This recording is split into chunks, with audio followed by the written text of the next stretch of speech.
Nutriments, MPK, bioponie, hydroponie, comment ça marche? Comme tout être vivant, la plante a besoin de nutriments pour se nourrir. Une bonne croissance sera par ailleurs accompagnée d'oxygène, de luminosité et de minéraux. Mais comment se nourrit la plante? Dans une plantation en terre, les racines vont capter au fur et à mesure leurs besoins dans les éléments qui l'entourent. Mais lorsque vous passez à l'hydroponie, ces nutriments naturellement présents dans la terre sont par défaut absents de l'eau. C'est pourquoi l'on vous parle en général de solutions nutritives. Mais de quoi se nourrit une plante? Que ce soit en terre ou en hydroponie, les plantes se nourrissent majoritairement de trois éléments qu'on retrouve sous les abréviations NPK, ou autrement dit, azote pour le N, phosphore pour le P et potassium pour le K. D'une manière très synthétique, l'azote, donc le N, favorise la croissance en surface telle que les tiges, les branches et les feuilles. Le phosphore, quant à lui, va contribuer au développement racinaire et à renforcer les défenses de la plante. Enfin, le potassium va favoriser la floraison et la production des fruits. Aussi, si cela vous arrive d'ajouter de l'engrais pour booster vos plantes du jardin, vous constaterez que tous vos produits se composent de ces nutriments dans des proportions différentes selon les besoins de vos plantes. Mais alors, comment les plantes se nourrissent-elles en hydroponie? En hydroponie, certains, et c'est la plus grande majorité, vont préférer ajouter une solution nutritive à leur eau ou plus simplement de l'engrais liquide. Pratique et rapide à ajouter, il présente l'avantage d'être assimilé assez vite et de répondre directement aux besoins de la plante. Leur composition étant constituée pour des phases spécifiques, il booste le développement de la plante et va accélérer leur croissance. Toutefois, à chaque force ses faiblesses et l'apport plus important dans un nutriment qu'un autre limite la diversité des cultures sur un même système.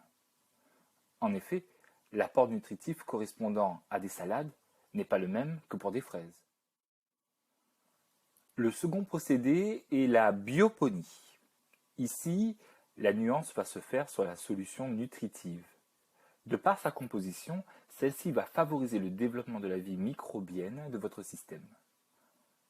La colonisation de votre système par les micro-organismes va générer naturellement au fil du temps les 3 nutriments nécessaires à vos plantes. Cette méthode permet donc de diversifier vos cultures sur un même système et demande un contrôle et un apport en solution moins constants. Toutefois, cette vie dans votre système, comme en terre d'ailleurs, provoque une accumulation d'éléments dans l'eau.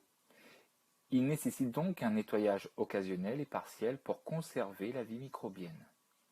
Bien souvent, cette vie est générée par l'humidité et la chaleur contenues dans vos tubes, et la solution nutritive provient souvent de fientes d'animaux tels que poissons, chauves-souris, etc.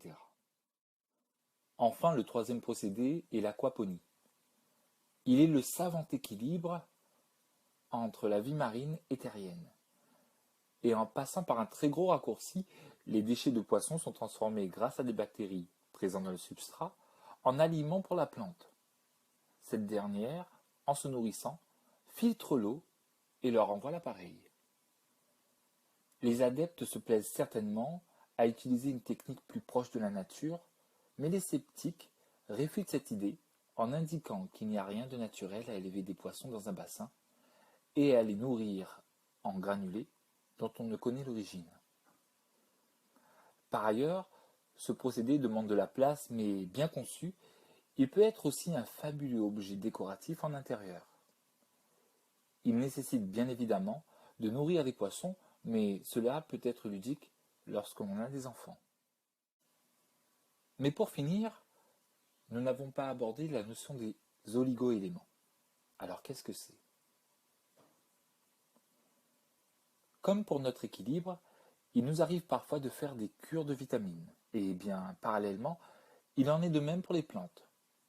Dans la plupart des cas, votre eau se compose déjà de ces éléments et vos plantes s'en nourrissent. Cette consommation est une partie infime, mais comme pour nous, elle contribue au bien-être de la plante et renforce son système immunitaire.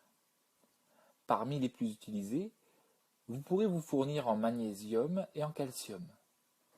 Ils éviteront les carences à vos plantes, l'apparition de taches et le jaunissement des feuilles.